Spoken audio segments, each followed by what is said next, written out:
laugh started low, almost private. The kind of sound a man makes when he can't quite believe what he's seeing. Then it grew. Ethan Caldwell, Chief Executive Officer of Caldwell Motors and one of the most celebrated names in the American automotive industry, stood in the center of his showroom floor and laughed at a car. Not at a joke, not at a story, at an actual car, a 1972 Chevrolet Chevelle, that had been towed onto his property by a man who drove a borrowed flatbed and wore work boots with a cracked sole on the left side. The Chevelle was oxidized to a dull, chalky burgundy. The passenger window was wrapped in plastic. The rear quarter panel had been eaten through by rust, so deep it looked like something had taken a bite from the metal itself. Ethan surveyed it the way a man surveys roadkill on the shoulder of a highway briefly, with mild disgust, before looking away. He glanced at his lead technician, who was already smiling. He glanced at two junior mechanics near the service bay door, who took the cue immediately and let out quiet laughs of their own. Then Ethan looked at the man who had brought the car, and he said what he said. "That car is finished." He said it cleanly. No anger in it. Just the flat authority of a man who considered the matter closed. "You don't have the money to save it." The man standing in front of him did not respond. He looked at the car for a long moment, the way you look at something that belongs to you, something that came from a part of your life you can't explain to a stranger, and then he was quiet. 10 days later, that same car rolled into the Caldwell Auto Expo, the largest automotive showcase in the city, and every single person who saw it stopped breathing. His name was Marcus Reed. He was 37 years old.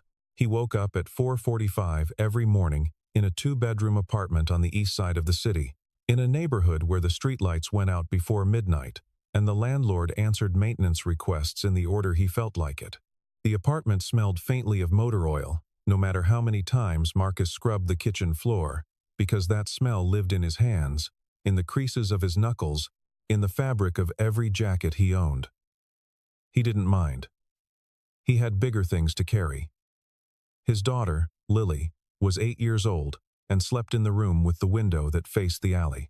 She was the kind of child who drew pictures before breakfast and left them on the kitchen table for Marcus to find crayon drawings of cars, mostly because she knew what her father loved, and she had learned early that the best way to tell someone you love them is to pay attention to what makes them feel alive. Marcus worked 2 jobs. During the day, he drove a delivery route for a regional logistics company, hauling packages across the city in a white van that smelled like cardboard and industrial rubber. At night, 2 evenings a week and most of Saturday, he worked in the back bay of a small neighborhood repair shop called Tanner's Auto, fixing cars for people who couldn't afford the dealership and wouldn't be turned away by someone who understood what it felt like to need something to work. He charged less than he should have. He always had. What most people in Marcus's life didn't know, because Marcus didn't talk about it, and because the present had buried the past under enough weight that it was hard to see, was that he had once been something else entirely. He had graduated near the top of his class from a mechanical engineering program at a state university. The first person in his family to earn that degree, a fact that his mother had marked with a framed photograph on the living room wall that still hung there. Marcus in his cap and gown with the slightly uncomfortable expression of a man who is proud, but also self-conscious about being proud. He had gone to work for a mid-sized automotive manufacturing company in the Midwest where, within 3 years, he had developed a fuel injection calibration system that reduced engine waste by 11%, a genuine advance that his department head had presented at an internal conference and then submitted for patent under the company's name and the department head's own. His supervisor had taken credit for it. The company had patented it under a different name. When Marcus raised the issue through the appropriate channels, using the appropriate language, following the appropriate procedures with the careful precision of a man who knew that a black engineer making a formal complaint in a predominantly white corporate environment needed to be unarguably correct about every procedural detail if he wanted to be taken seriously, even about the thing that was unarguably correct, he was reassigned to a maintenance support role within 6 weeks and quietly passed over for every subsequent promotion. He filed a complaint with the relevant employment authority. The process took 14 months and resolved in the company's favor on a technicality that his attorney had warned him about but been unable to circumvent. He left. He took a position at a smaller firm, rebuilt his reputation from scratch with the specific patience of a man who has learned that rebuilding is slower than building and requires a different quality of endurance, and had just begun to feel the ground under his feet again when his wife, Diana, was diagnosed with stage 3 ovarian cancer. What followed was 3 years of treatment, hope, setback, more treatment, brief remission, and then a slow, terrible decline that ended on a Tuesday morning in February, while Lily was at school and Marcus was holding Diana's hand in a hospital room that had a view of the parking garage. The medical debt that remained after insurance was $112,000. Marcus sold the house. He sold his tools. He sold everything that could be sold. He kept one thing. In the parking lot of the hospital, on the morning Diana was discharged for the last time to come home, there had been a car. Their car, the one Diana had found listed online during a weekend when she was feeling strong enough to dream out loud, a 1972 Chevrolet Chevelle that she had called the one we're going to restore someday. They had towed it home behind a borrowed truck and parked it in the driveway of the house they no longer owned and talked about what color it would be when it was finished. Midnight blue, Diana said. The kind of blue that looks black until the light hits it right. Marcus kept the car. He kept it through the apartment moves, through the debt restructuring, through the years when he told himself he would get to it eventually. He kept it the way you keep a letter you've been meaning to answer, not from negligence, but from reverence. Lily had grown up knowing that car. She called it Mom's car, and she meant it. One morning, Marcus went out to check the oil, a routine he maintained out of habit, out of something that might have been hope, and found that the engine would not turn over. It made a sound, a low, failing groan, and then went silent. He tried again. Nothing. He put his hand on the hood and stood very still for a long time. Caldwell Motors occupied a full city block in the financial district, all glass and brushed steel, the kind of building that made a statement before you were close enough to read the sign. The service bays were state-of-the-art. The diagnostic equipment was the same caliber used by Formula One teams. Marcus knew this because he had researched it. Because the engine in the Chevelle had failed in a way that suggested the kind of internal damage only advanced imaging could confirm, and because the neighborhood shops, the ones he knew, the ones he trusted, didn't have what he needed. He drove the flatbed himself, borrowed from a man named Gerald who worked at Tanner's, and owed Marcus approximately 7 favors of various sizes. The Caldwell service entrance was around back.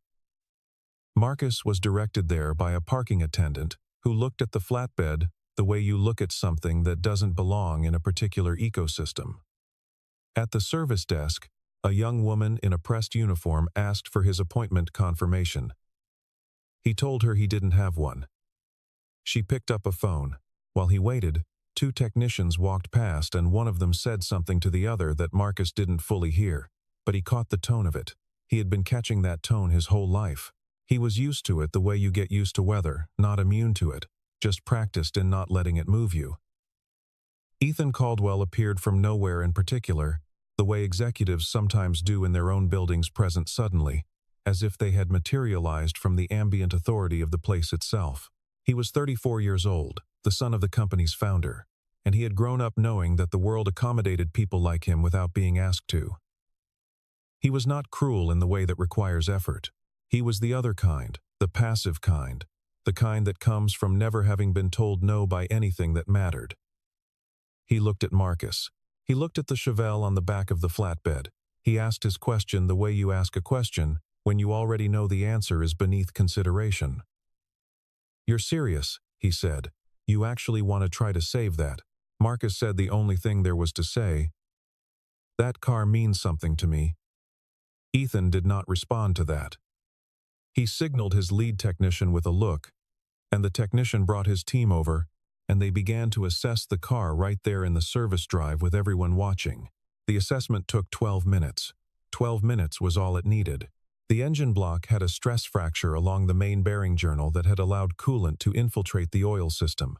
which had compounded over time into a degree of internal damage that, in the technician's clinical phrasing, represented a total mechanical loss. The wiring harness had been compromised by heat damage so extensive that several sections had fused to adjacent components. The frame, when examined underneath, showed corrosion that had penetrated the structural members in 3 separate locations. The rear differential was seized.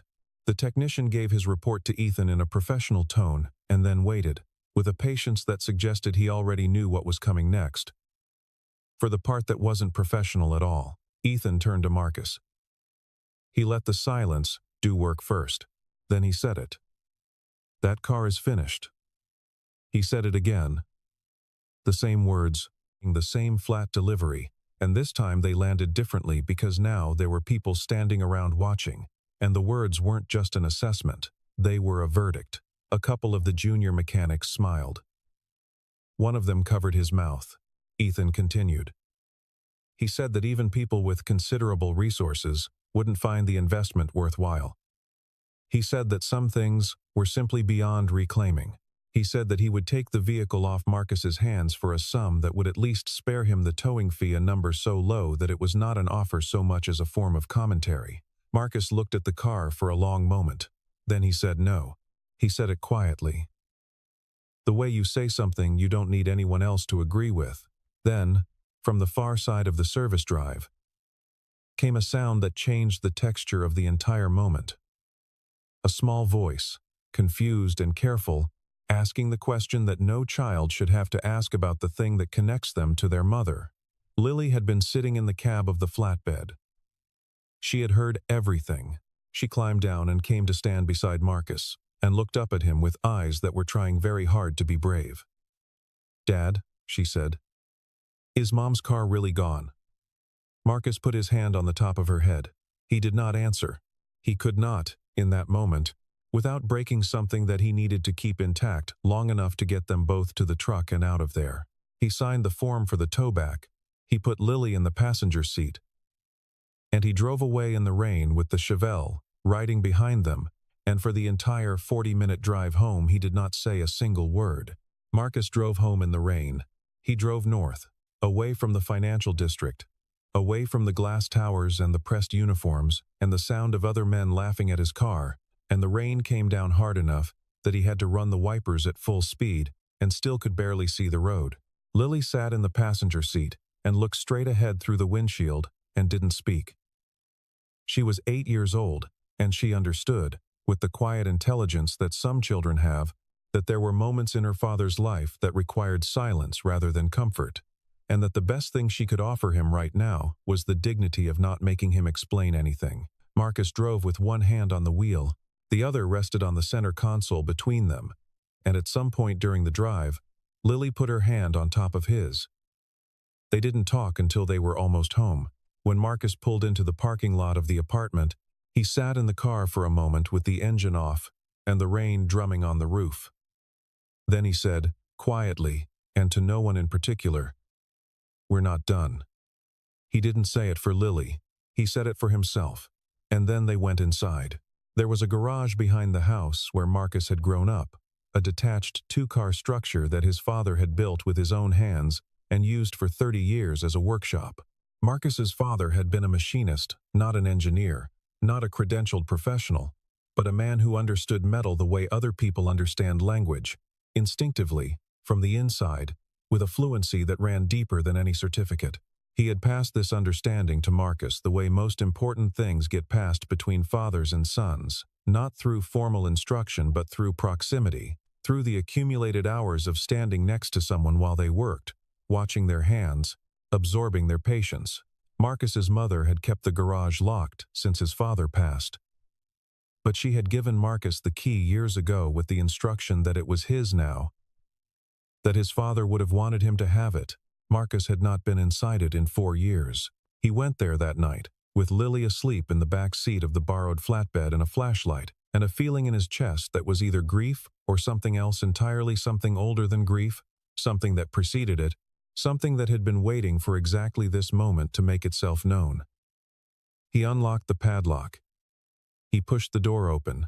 The smell hit him first, Machine oil, metal shavings, the specific dry, dusty scent of organized work that has been suspended mid-motion, preserve the way a room is preserved when someone intends to come back to it, and then cannot. His father's pegboard tool wall was still intact, each tool silhouetted against the painted plywood by the outline his father had traced around it in black marker, so that the absence of any tool was immediately visible. The steel workbench was still bolted to the cinder block, still scarred with the marks of 30 years of work-burn marks, drill marks, the ghost impressions of parts that had been pressed against its surface, and measured, and corrected, and returned to the car they belonged to. And along the far wall, stacked on shelves his father had built from 2x4s and plywood, were the boxes, crates, and binders, and labeled bins that contained everything Marcus had stored here when he sold the house. His engineering notebooks, his research files, his binders of technical drawings, the careful, precise drawings he had made during the years when he was still a professional, when the future still seemed to be something he was moving toward, rather than something that had already happened.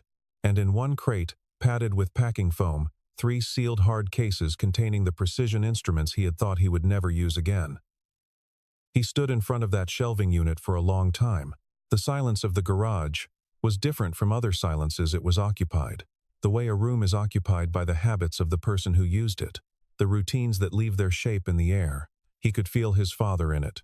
He could feel Diana in it too, and for a moment that feeling was so sharp it was almost unbearable. Then he turned, walked back to the flatbed, and began to unload the car. What happened over the next 10 days is the kind of thing that's difficult to describe, because the facts of it, taken individually, are not unusual. A damaged car. The facts don't carry the weight. You have to understand what the man was carrying while he worked, and you have to understand the particular quality of silence that filled that garage every night, the kind of silence that doesn't mean an absence of sound but an absence of witnesses, of anyone who could confirm that what he was attempting was real, and not the stubborn delusion of a man with too much grief and too little sleep. Day 1, Marcus removed the engine from the Chevelle entirely. Pulling it with a chain hoist he found hanging from his father's ceiling joists, the same chain hoist his father had used for 30 years to lift engines out of cars belonging to neighbors who couldn't afford a real shop and trusted the man next door to do right by them. The engine came out at 11:40 at night.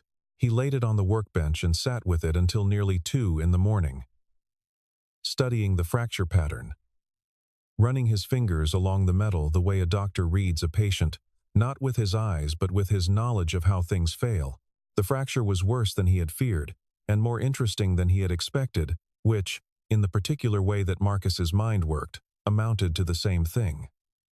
Day 2, he woke Lily before school and told her that he was going to fix the car. She looked at him the way children look at their parents when they are deciding whether to believe them. Then she said, "I know you will," and went to find her shoes. And Marcus stood in the kitchen with his coffee and thought about what it costs a person to be believed in by someone who has no reason not to. He spent the day doing what the delivery route required, and the night sourcing parts, not the original parts, because some of those no longer existed, but components that he could adapt, machine down, modify to fit a purpose they were not originally designed for. He spent $40 on a carburetor manifold at a salvage yard in a part of the city he had not visited in years. The man running the yard knew him from before, from the years when Marcus was employed and bought parts for projects rather than necessity, and looked at him with the careful neutrality of someone choosing not to ask questions. Marcus was grateful for that. Day 3, his hands started bleeding. Not dramatically, just the way hands bleed when they've been working against metal edges for too many hours without enough sleep. Small cuts that opened and reopened as he worked, leaving faint, rust-brown marks on everything he touched. He didn't stop. He wrapped the worst ones in electrical tape and kept going. He thought about the engineers at his old company, the ones who had taken his work and put their names on it, the ones who were now in positions he should have occupied. And he used that thought the way some people use anger and some people use grief, as a kind of fuel. Impure but effective. Burning dirty but burning long. Day 4, the electricity in the garage tripped the breaker 3 times when he ran the welder and the work light simultaneously, and the third time it happened at 2 in the morning. and he sat in the dark for 5 minutes and thought about how simple it would be to stop, to call it done. To let the car be what Ethan Caldwell had declared it to be, and find some other way to honor Diana's memory that didn't require bleeding in a cold garage at 2 o'clock in the morning. He sat with that thought for exactly 5 minutes. Then he found the breaker box with his phone's flashlight and reset it and went back to welding. Day 5. Lily came to the garage after school instead of going to the neighbor's apartment, where she usually waited for Marcus to finish his delivery shift. She brought her backpack. She did her homework sitting on an overturned bucket near the workbench. When Marcus needed a wrench or a socket, she found it on the pegboard and brought it to him. Without being asked, she had been watching him work since she was small enough to be held, and she had learned the language of his work, the way children learn languages, without instruction, through proximity and love. When he forgot to eat the sandwich she had packed for him from what was left in the refrigerator, she put it on the bench beside his hand without saying anything. She fell asleep there on the bucket just after 8 o'clock, leaning against the wall with her coat over her like a blanket. Marcus carried her to the back seat of his car. He stood beside the open car door for a moment looking at her. Then he went back inside and worked until 4. He had sold his watch, a steel-cased automatic his mother had given him on the day he graduated from university, on the morning of day 6, for enough money to buy the fuel injectors he needed from a specialty supplier 3 hours north. He drove up before his delivery shift started and was back by 10 a.m. He wore an old rubber-banded watch from a dollar bin at a pharmacy to keep his delivery route on time. He didn't think about the watch he'd sold. He thought about the fuel injectors, because somewhere around day 5, while his hands were bleeding and the electricity was failing, and Lily was asleep against the wall of the garage, something had begun to clarify inside Marcus's mind, a technical solution, emerging from the problem the way solutions sometimes do, not through a single insight but through accumulated pressure. The engine that had been in the Chevelle was dead. Rebuilding it to original specification was not feasible. But Marcus had been studying hybrid propulsion systems for years, first as an academic interest, then as a professional obsession before the professional part of his life collapsed, and what he understood, what he had always understood, was that the fundamental architecture of a performance vehicle was not locked to its original powertrain. What he had was a frame. What he had was a body. What he had was everything that made this car, plus the freedom that came from having nothing left to lose. He designed it on paper first, working through 3 notebooks over 2 nights. A custom hybrid drivetrain, an adapted modern electric motor paired with a turbocharged 4-cylinder that he sourced from a wrecked sports car at the salvage yard, matched to a transmission he modified by hand, with the precision tools from the sealed cases his father had shelved. The power-to-weight ratio was better than anything the original engine could have produced. The fuel efficiency was, on paper, remarkable. On paper. Day 8. The garage nearly caught fire. A wiring splice he had made under the instrument panel arced at 9 p.m. and ignited the foam insulation behind the dashboard. Marcus put it out with a shop rag before it spread. He sat with his back against the car's front wheel for a long time after that. He thought about Diana. He thought about the day she had found the listing for this car, sitting at the kitchen table with her laptop. Her hair tied up, wearing the blue hoodie she wore on every low-key Saturday, calling him over with that particular voice she used when she'd found something she wanted to show him. He could still hear the exact pitch of it. He got up. He went back to work. Day 9. It rained. He worked through it. Day 10, the car was assembled. The body had been stripped and hand-primed and repainted in the color Diana had chosen, a deep midnight blue that looked almost black until the light hit it at the right angle. The chrome had been polished by hand. The interior had been restitched with black leather from a kit Marcus had found at the salvage yard and cut to fit himself. The engine was his, not the original, not a replica, but something new, something that hadn't existed before he made it. On the morning of the 10th day, at 6:47 a.m., with Lily sitting on an overturned bucket wrapped in her coat, watching with the absolute focus of a child who understands that something important is happening, Marcus sat in the driver's seat, put his hand on the key, and turned it. The engine didn't start. Not on the first try, not on the second, on the third attempt. Something in the ignition timing was off. Marcus could hear it in the way the motor caught and dropped, and he got out and stood over it for 90 seconds, reading the sound in his memory. And then he opened the hood and made one adjustment, with a flathead screwdriver, a quarter turn on a single set screw, the kind of correction that looks like nothing and means everything. He got back in the car. He thought about Diana. Not a specific memory, just her, the fact of her, the particular quality of the space she had occupied in his life, the way everything had been arranged differently when she was in it. He turned the key. The engine caught. It ran. It ran the way an engine runs when it has been built right, not loud, not rough, but with a resonance that you feel in your sternum. A deep, steady, and authoritative sound that fills a room and keeps filling it. It ran with a sound Marcus had never heard from this car before, because it wasn't this car's engine, it was his.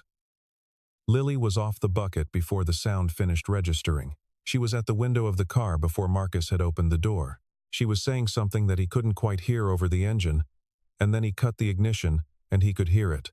"You did it, Dad. You did it." Marcus sat in the car for a moment longer. He pressed his thumbs into his eye sockets. His shoulders shook once, just once, and then he got out and stood beside the car and let himself feel the full weight of what the last 10 days had cost him and what they had produced. When he looked up, Lily was standing next to him, and she put her hand in his without being asked. He looked at the car. He looked at his daughter. He looked at the poster pinned to the garage door, a promotional flyer that someone had left under his windshield wiper 3 days ago that announced the Caldwell Auto Expo. Scheduled for the following day, at the convention center, 4 miles north of the garage. While Marcus Reed was sleeping for the first time in 3 days, Ethan Caldwell was hosting a dinner. It was held in the private event space on the 40th floor of the Caldwell Motors Tower.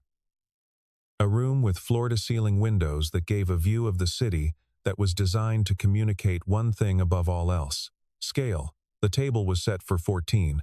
The catering was from a restaurant that did not publish its prices. The wine was selected by someone whose professional title was, without irony, Director of Hospitality. Ethan sat at the head of the table and talked about the future of the automotive industry with the assurance of a man who believed himself to be one of its primary architects. He talked about hydrogen propulsion and software-defined vehicles and the particular obsolescence of mechanical intuition in an era of computational design. He said, at one point, that the age of the lone engineer tinkering in a garage was a romantic myth, and a costly one. The people around the table nodded in the way people nod when someone says something that confirms what they already believed, and they are grateful to have it confirmed.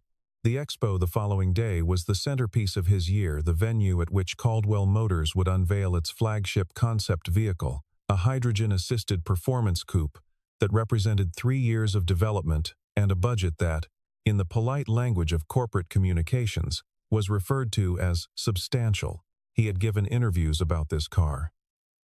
He had been photographed beside it, in staged settings, with professional lighting. He had said, at a conference the previous spring, that it represented a genuine leap forward, not just for this company but for what's possible in this industry. He believed this. He also believed that he understood cars, their mechanics, their culture, their history better than most people who claimed to. He had grown up around them. He had spent his career around them. The fact that he had never built one with his hands did not strike him as a relevant gap in that understanding. Across the city, in a 2-bedroom apartment, Lily was asleep on her father's shoulder on the couch, while Marcus stared at the ceiling and thought about what he was going to do in the morning. The convention center had opened its doors at 9 a.m. By 10, it was full. The Caldwell Auto Expo drew the automotive press, independent collectors, engineering professionals, celebrity enthusiasts, and a significant number of people who came simply because they loved cars, and the expo was one of the few occasions in the year when that love had a public space to inhabit. The Caldwell Motors exhibit was positioned at the center of the main floor, the largest single footprint in the hall, anchored by a raised platform under a ring of spotlights, where the concept vehicle sat beneath a white cover, waiting to be unveiled at noon. Marcus arrived at 10:40. He drove the Chevelle himself, through the general public entrance, with Lily in the passenger seat, wearing a dress she had put on without being asked. He had put on the charcoal suit he owned, the one he had bought secondhand for a job interview 2 years ago, and had kept clean and hung carefully ever since, the one that fit him almost perfectly, except for the left sleeve, which was a 1/4 inch short. He had polished his shoes.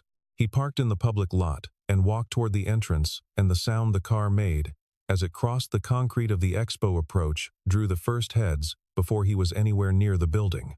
It was the engine note, that deep, resonant, precisely tuned sound that did not belong to any production vehicle currently in existence, that registered in the nervous system before the mind could categorize it.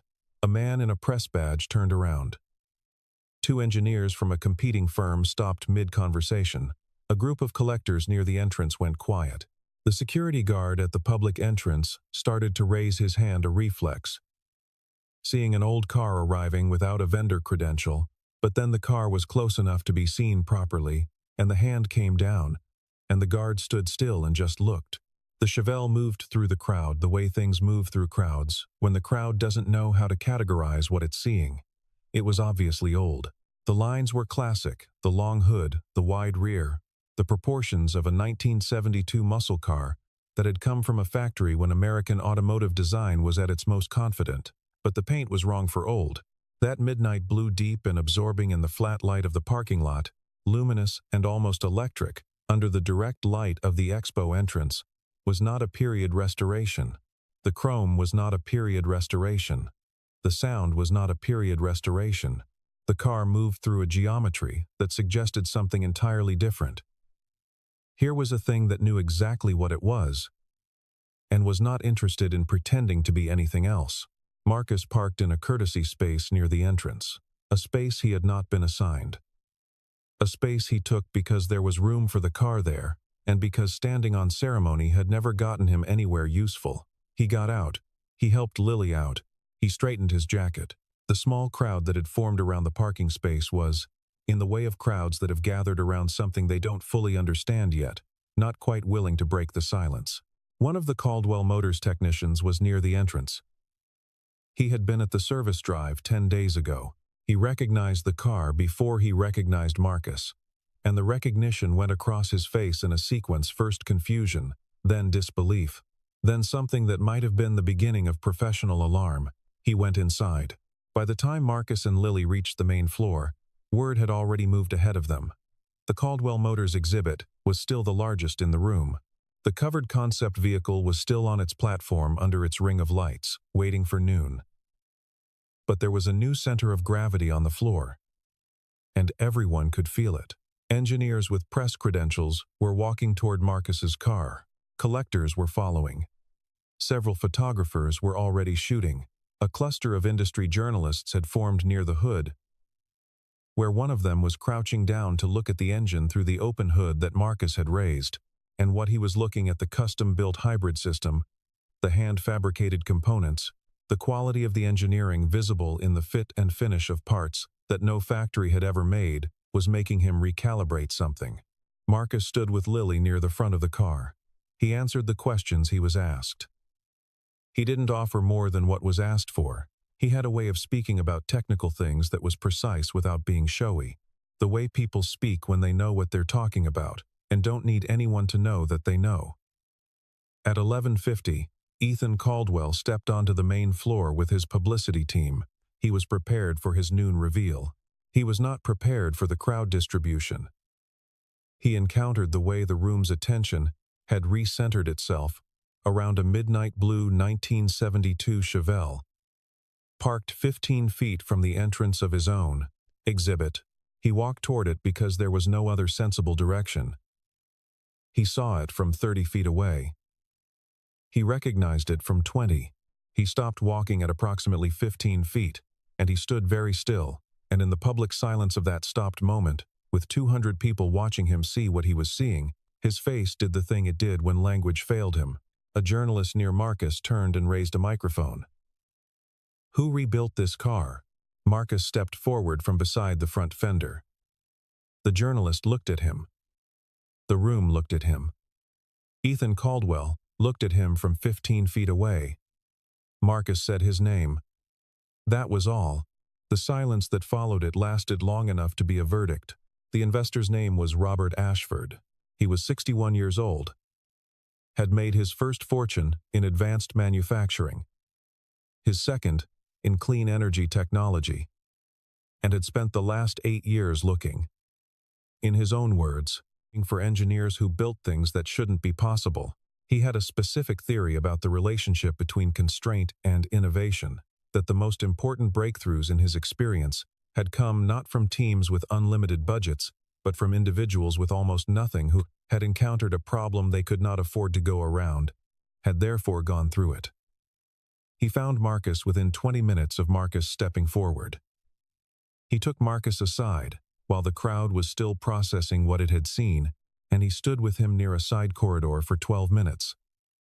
And in those 12 minutes, he asked 5 specific technical questions about the hybrid drivetrain integration, the torque management at low RPM, the heat dissipation solution for the modified exhaust path, and the materials rationale behind 2 of the hand-fabricated components.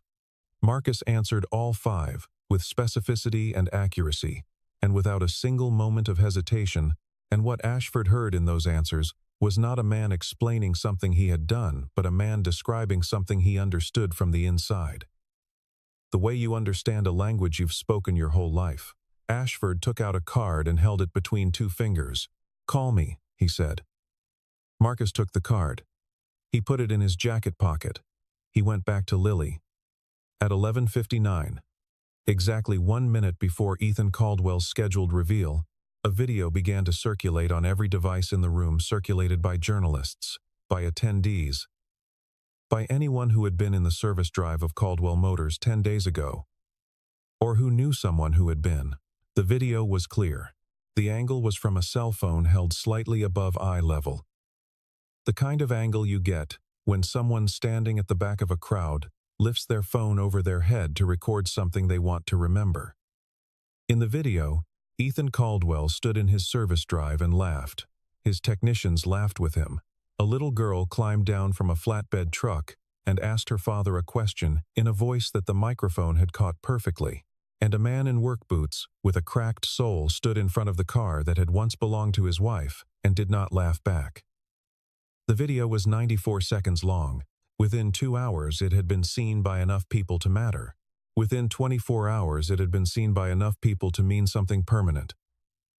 The comments, the analysis, the stories that attached themselves to it were not ones Ethan Caldwell would have chosen. Several automotive journalists who had attended the expo wrote pieces that night or the next morning that noted, with varying degrees of professional restraint, that Marcus Reed had solved a hybrid integration problem that Caldwell Motors' own engineering team had been trying to solve for 3 years, and that he had done it alone, in 10 days, with salvage yard parts and precision tools in his dead father's garage. One of Ethan's senior engineers, interviewed by a trade publication in a piece that ran 48 hours after the expo, confirmed this without being asked directly. He simply said that the powertrain architecture Marcus had designed was, in his assessment, genuinely novel, and that the solution Reed had found to the torque transfer problem at low RPM was something we've been working around rather than through. The headline that appeared on 3 separate outlets within the same 24-hour window was some variation of the same 6 words: the single father who proved them wrong. Ethan called Marcus on the second day after the expo. He made an offer that was, in financial terms, reasonable. He framed it as a partnership. He used the word collaboration twice and forward-thinking once, in the careful manner of a man who has been advised by communications professionals to lead with vocabulary rather than accountability. Marcus listened to the full offer without interrupting. Then he said one sentence. He said, "You saw a pile of junk. I saw a promise I made to my family." And then he said thank you, and ended the call, and went to find Lily, who was in the kitchen drawing a picture of a midnight blue car on a large piece of paper with a black crayon, adding small details along the wheel wells that she had memorized from the hours she had spent watching her father work. The invitation to speak came from the Expo's organizing committee, who had been fielding press inquiries since the afternoon of the event, and who recognized, with the practical instinct of people who run public platforms, that the story they now had access to was one that audiences wanted to hear from the source.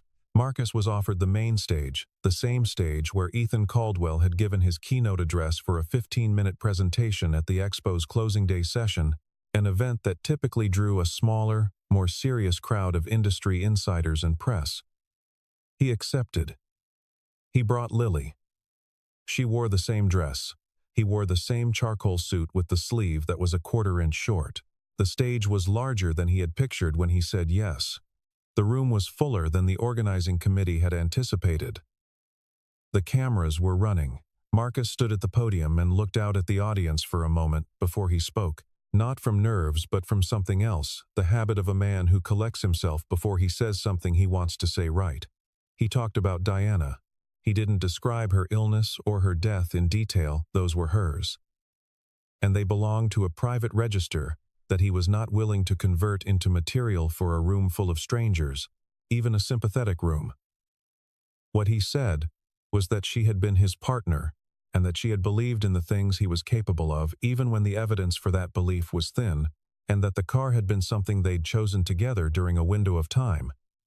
When choosing something together felt like an act of defiance against everything that was trying to take their future away from them.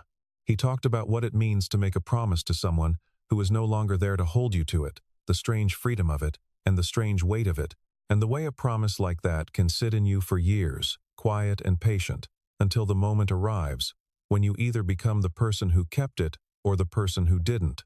He talked about the debt. He talked about the years of delivery routes and late nights at Tanner's Auto, and the specific texture of a life built around work that pays just enough to make the work sustainable. He didn't editorialize it. He didn't perform it.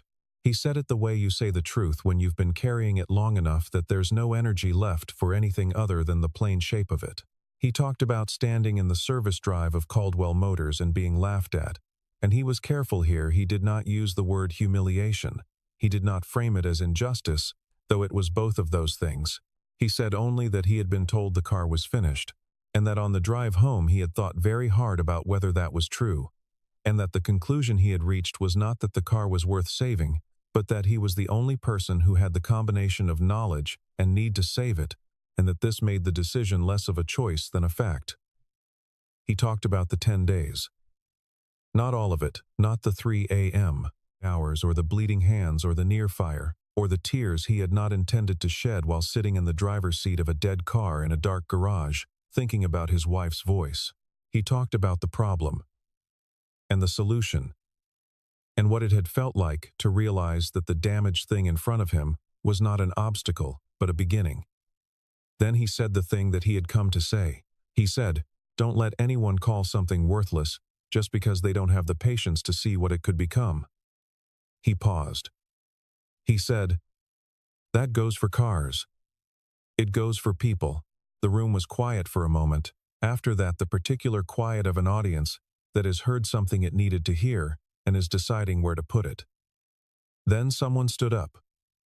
Then several people. Then most of the room. Marcus did not look at Ethan Caldwell, who was standing near the back wall. He did not need to. Ethan was standing with his arms folded in the way of a man who was experiencing something he had not budgeted for, not quite shame, not quite admiration, but the specific discomfort of watching someone demonstrate publicly the thing you privately dismissed. He did not clap. He did not need to. The room was doing enough. Lily was beside Marcus when he stepped back from the podium. She had been sitting in a chair just off stage, and she came out to find him the way she always found him, directly, without ceremony, moving through whatever was in the way. She put her hand in his. She was quiet for a moment. The way children are quiet when they are thinking something through, processing an experience too large for immediate language. The car was visible through the side window of the convention hall, parked outside in the fading afternoon light. The midnight blue of its surface, absorbing the gray of the late sky, and giving back something richer, something that sat between color and depth in the particular way Diana had always described it. Lily looked at it for a moment. Then she looked up at Marcus and said, in the quiet, certain voice she used when she was saying something she believed completely, "Mom would be so proud of you." Marcus looked at his daughter. He looked at the car. He stood with her in the noise and the light and the residue of everything the last 10 days had been. And for the first time in longer than he could accurately calculate, longer than the 10 days, longer than the months before them, maybe longer than he was willing to count, he felt the specific quality of relief that comes when the thing you promised you would do is done. And the person you made the promise to would have known you meant it, and the world, for one suspended moment, takes its full weight off your shoulders and gives you back to yourself. He smiled. Not a polite smile. Not a managing smile. Not the expression of a man who is holding something at bay. He smiled the way people smile when they are, for the moment, free. And the car sat in the last of the afternoon light. Midnight blue and completely still. Looking exactly like what it was, not what it had been, not what someone else had decided it was worth, but what it had become in the hands of the man who had made it a promise and kept it.